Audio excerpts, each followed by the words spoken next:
Graça e paz, amados irmãos, eu sou o pastor Diego Penha e gostaria de dar continuidade às nossas aulas. E nós estamos, trabalhando aí a Igreja Restauradora, severidade na disciplina e afeto na restauração. E nós temos como base segunda carta do apóstolo Paulo aos Coríntios, no capítulo 2, versos 5 a 11. Abra comigo a sua Bíblia, é o nosso texto base para darmos continuidade à nossa aula. 2 Coríntios capítulo 2, versos 5 a 11, diz assim o texto. Ora, se alguém causou tristeza, não fez apenas a mim, mas para que eu não seja demasiadamente áspero, digo que em parte a todos vós.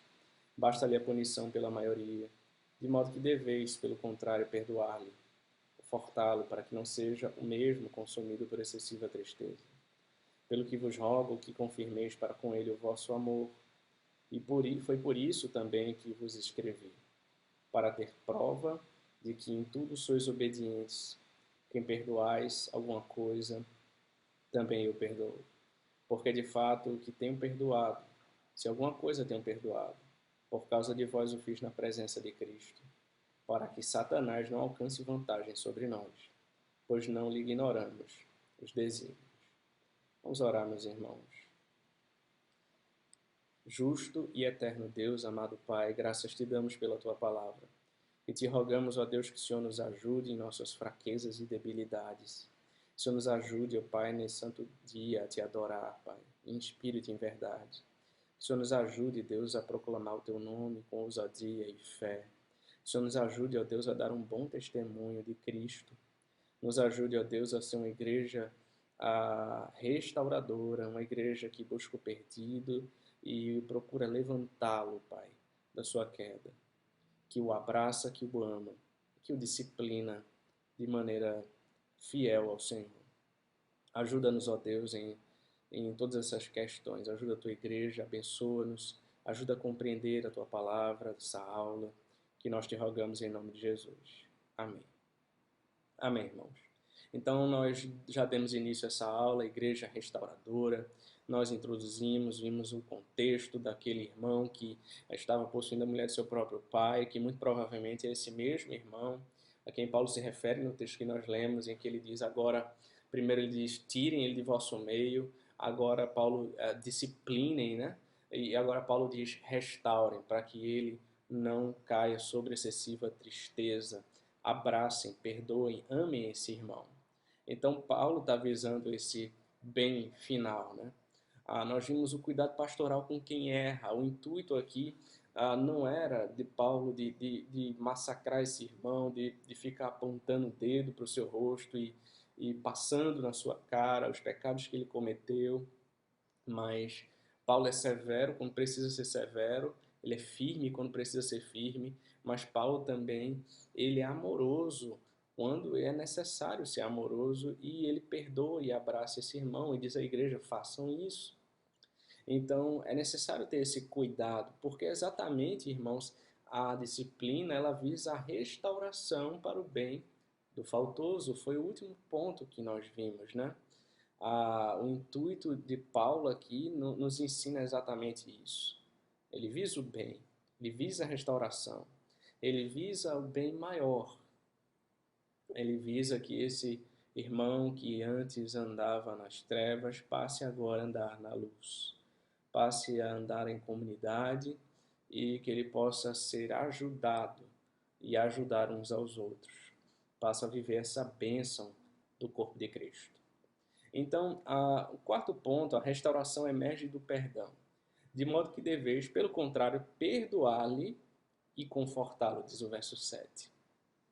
Então, Paulo ecoa nesse texto as palavras de Jesus no Evangelho de Lucas 17, versos 3 e 4. Acautelai-vos, se teu irmão pecar contra ti, repreende-o. E se ele se arrepender, perdoa-lhe. Se por 7 vezes no dia pecar contra ti, e 7 vezes vier ter contigo, dizendo estou arrependido, perdoa-lhe. Perdoa-lhe. Em João capítulo 20, se você observar comigo, o Evangelho de João, no capítulo 20, o verso 22, diz assim, e havendo dito isto, né? Soprou sobre eles e disse-lhes: recebei o Espírito Santo. Aí veja o que ele diz em seguida: se de alguns perdoardes os pecados, são-lhes perdoados. Se lhes retiverdes, são retidos. Mateus, capítulo 18,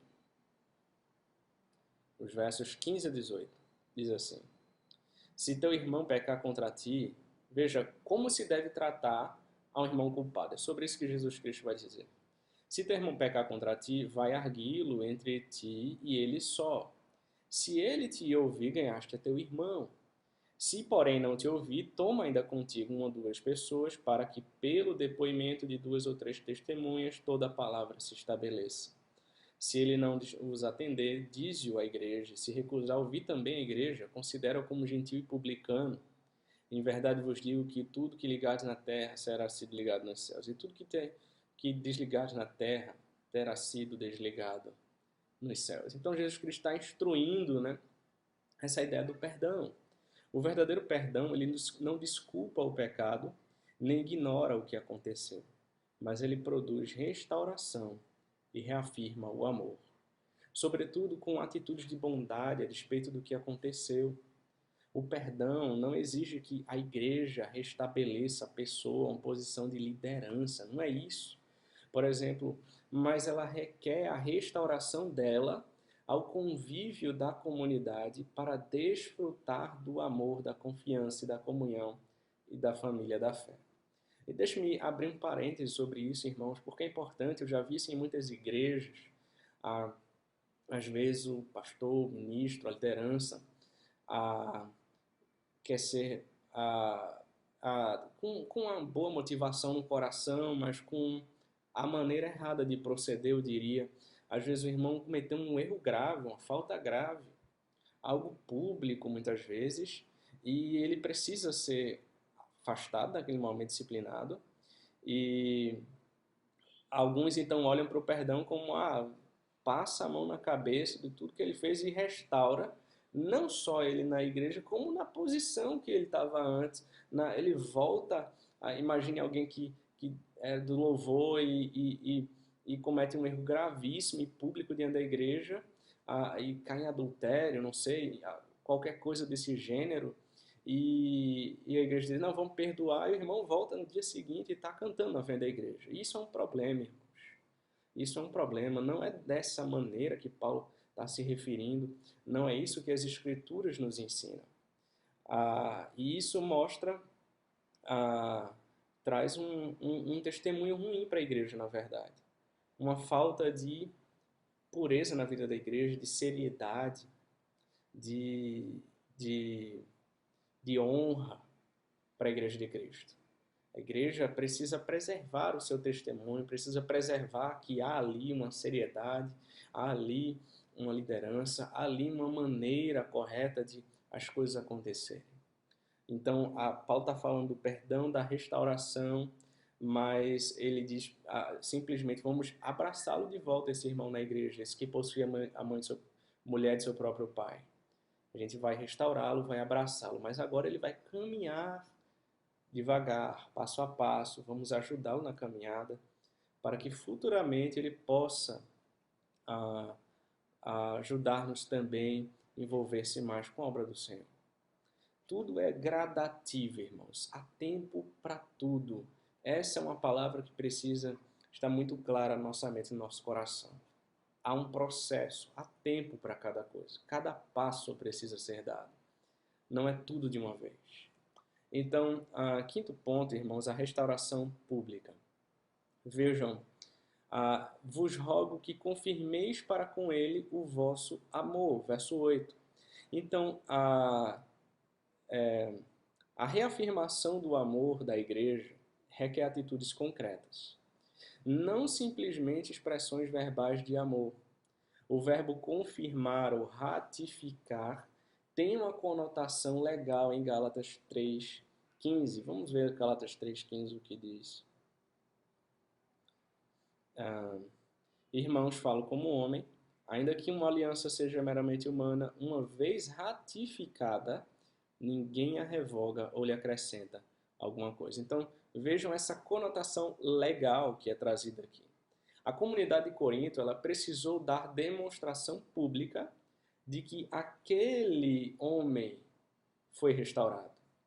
Assim como a disciplina, a restauração também deve ser notoriamente pública. E, irmãos, qual é a regra básica aqui, né, para entendermos como funciona essa questão de disciplina? Então, há disciplinas que são privadas ou veladas e há disciplinas que são públicas. Quando é aplicado uma ou outra? Depende do pecado cometido, da falta, do faltoso. Se a falta dele, o pecado dele, foi algo velado, então a gente trata de maneira velada.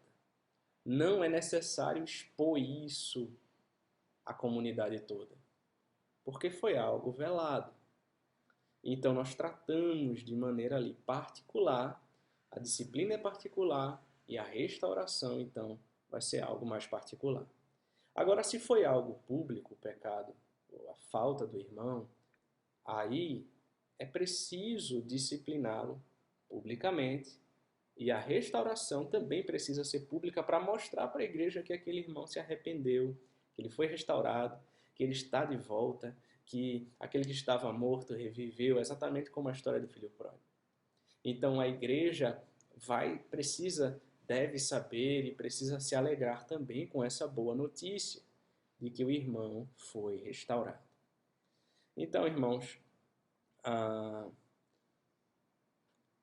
nós precisamos ter muito cuidado, né, nessas questões.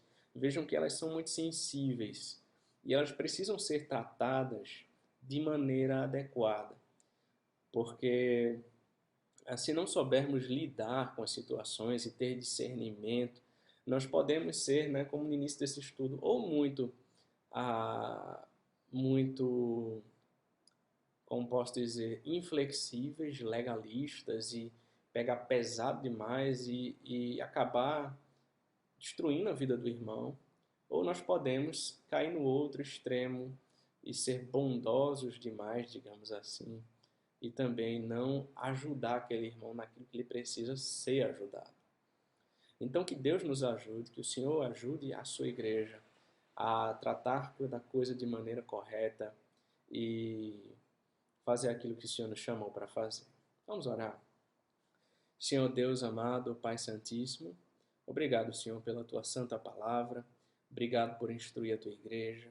Ajuda-nos a ter discernimento, Senhor, a termos um coração ensinável, a termos um coração humilde, para quando errarmos, Senhor, e a liderança da igreja, pastores, presbíteros, forem nos procurar e conversar e exortar, Senhor, possamos ser humildes e receber com mansidão, Pai, o conselho, a instrução e a exortação desse irmão, Pai.